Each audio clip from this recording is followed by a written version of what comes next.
Uniform civil code के तहत वो औरत कभी भी शादी नहीं कर सकती बहु विवाह के तहत, इसलिए कि एक मर्द एक ही शादी करेगा, दूसरी नहीं कर सकता। अभी हमारे भारत में एक कानून बहुत जल्दी इम्प्लीमेंट होने के उस पे है, दहलीज पर है, जिन्हें हम UCC बोलते, uniform civil code.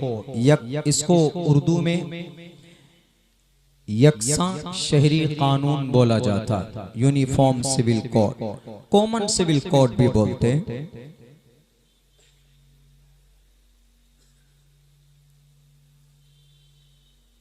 Law commission के जरिए नोटिफिकेशन भी जारी है।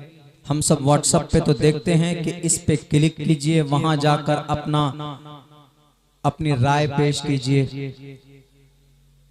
मैं समझता हूं कि ये लॉ कमीशन की भी बेवकूफी है और जो लोग शेयर करते हैं, फॉरवर्ड करते हैं, उनकी भी बेवकूफी। यूनिफॉर्म सिविल कोड का मतलब हम ये समझते हैं कि इस देश में जब देश एक है तो कानून भी एक होना चाहिए। कानून तो एक ही है, भारत का संविधान, जिसका प्रियम्बल है we the people of India. Uniform civil code कानून में कोई तब्दीली नहीं है। कुछ चीजें ऐसी है, कुछ मीडिया वाले बोलते हैं कि अगर यूनिफॉर्म सिविल कोड आएगा तो अच्छा होगा, भला होगा। सबसे पहले मुसलमान ही एतराज क्यों करते हैं? क्योंकि यूनिफॉर्म सिविल कोड आने के बाद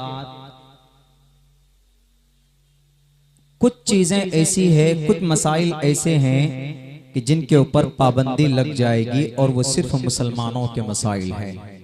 इस वजह से मुसलमान उसकी मुखालफत कर रहा है। और जो लोग बोलते हैं कि अपनी राय पेश कीजिए कि 22 में लॉ कमीशन ने नोटिफिकेशन जारी किया है, उस पे स्कैनर पे जाइए, QR कोड को स्कैन कीजिए, वहां पर बटन दबाइए, वहां पर ये आएगा, वहां पर वो लिखिए। अभी यूनिफॉर्म सिविल कोड का ब्लूप्रिंट मार्केट में अभी लॉन्च नहीं किया गया है मुकम्मल तौर पर। कुछ चीजें जाहिर हुई है। गवर्नमेंट क्या करना चाहती है? मौजूदा वक्त के इख्तिदार में बैठने वाले ये जितने भी बेईमान लोग हैं, यूनिफॉर्म सिविल कोड लाकर भारत के लिए फायदा नहीं पहुंचाना चाहते हैं, भारत की तरक्की के लिए काम नहीं कर रहे हैं। यूनिफॉर्म सिविल कोड में क्या होगा? अगर यूनिफॉर्म सिविल कोड लाएंगे, क्या संविधान बदल जाएगा? FIR करने का तरीका बदल जाएगा? कोर्ट कचहरी के निजाम बदल जाएंगे?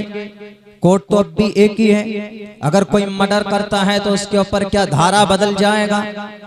302 नहीं लगेगा। कोई मारने की कोशिश करेगा तो 307 नहीं लगेगा। कोई रेप करेगा तो 376 नहीं लगेगा। क्या ऐसा होगा? ऐसा नहीं होगा, वो तो अपनी जगह पर है।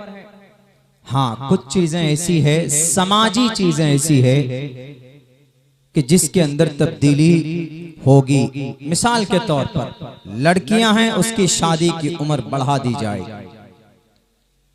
कि लड़कियां ग्रेजुएशन करेंगी। 21 साल तक उनका टाइम बढ़ा दिया गया है कि लड़कियां 21 साल के बाद शादी करेंगी। 18 और 21 साल दोनों,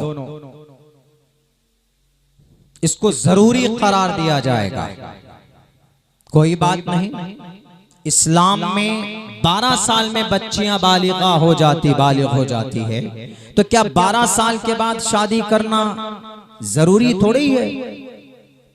जरूरी नहीं है। जरूरी इस्लाम में शादी करना जब जरूरी है जब आप अपने ऊपर कंट्रोल नहीं रख पाएंगे, आप गुनाह में शामिल हो जाएंगे, आप नाजायज संबंध में चले जाएंगे। ऐसे वक्त में शादी करना जरूरी है, फर्ज है, वाजिब है। वरना 30 साल की उम्र में औरत पहुंच जाए, लड़की पहुंच जाए, कॉन्फिडेंट है, अपना काम कर रही है, कारोबार है, नहीं घर पे रहती है, नहीं करना चाहती है, या गुर्बत है, बहुत सारी चीजें हैं, गुनाह में मुलव्विस ना होने का अंदेशा, ऐसी सूरत में क्या जरूरत है? इस्लाम नहीं कहता है कि तुम शादी करो, कोई दिक्कत नहीं। दूसरा कानून क्या होगा? बहु विवाह मना। असल इसको लाना है, असल में इसको लाना है। यानी मुसलमान एक शादी कर पाएगा, यूनिफॉर्म सिविल कोड आने के बाद 2 शादी नहीं कर पाएगा। तीसरे नंबर पर क्या होगा? तलाक में अभी तो सिर्फ मर्द को अधिकार है कि मर्द ही तलाक दे सकता है, लेकिन उस वक्त में यूनिफॉर्म सिविल कोड आने के बाद तलाक औरत भी दे सकेगी। सिर्फ मर्द के जिम्मे तलाक का अधिकार जो होगा वो खत्म हो जाएगा, मर्द मालिक नहीं होगा। औरत भी जब चाहे तलाक दे सकती है। और तलाक के बाद अभी इस्लामिक कानून के एतबार से तलाक हो जाने के बाद तलाक हो गई, औरत अलग मर्द अलग। लेकिन नहीं, अब ये कानून आने के बाद में तलाक हो जाने के बाद भी पूरी जिंदगी उसको एलिमनी मिलती रहेगी, उसको नाम नफका खर्च देता रहेगा शौहर। यूनिफॉर्म सिविल कोड आने के बाद ऐसा होगा। ये शरीयत के साथ या पर्सनल लॉ के साथ खिलवाड़। और क्या होगा? और ये होगा तड़का।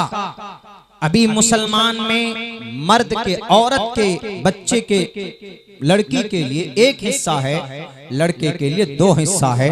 कहते हैं कि ये जुल्म ज़्यादती है। तलाक सिर्फ मर्द दे पाएगा, ये भी जुल्म ज़्यादती है। एक मर्द 4 शादियां कर पाएंगे, 4 शादियां करते हैं, ये भी बिल्कुल सही नहीं है। औरत एक भी ना कर सके, एक ही काफी इनफ फॉर वुमन। औरत के लिए एक ही शादी, मर्द के लिए 4-4। असल यूनिफॉर्म सिविल कोड लाने का मकसद इस देश को क्या बोलते हैं कि हम इस देश को तरक्की देना चाहते हैं। क्या बताइए, अगर मुस्लिम 4 शादी के मामले की वजह से क्या देश में गुर्बत है? देश की तरक्की रुकी हुई है कि नहीं? जी मुसलमान 4 शादी कर रहा है इसलिए देश तरक्की नहीं कर रहा है। क्या तलाक की वजह से देश की तरक्की रुकी हुई है?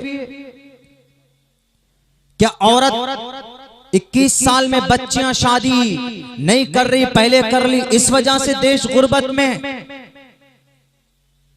उदाहरण देते हैं हमारे इस देश के प्राइम मिनिस्टर साहब, आपको अब नर्सरी क्लास में दाखिला लेना चाहिए। आप कहते हैं कि एक घर में 4 बेटा है, बाप का एक ही कानून होता है।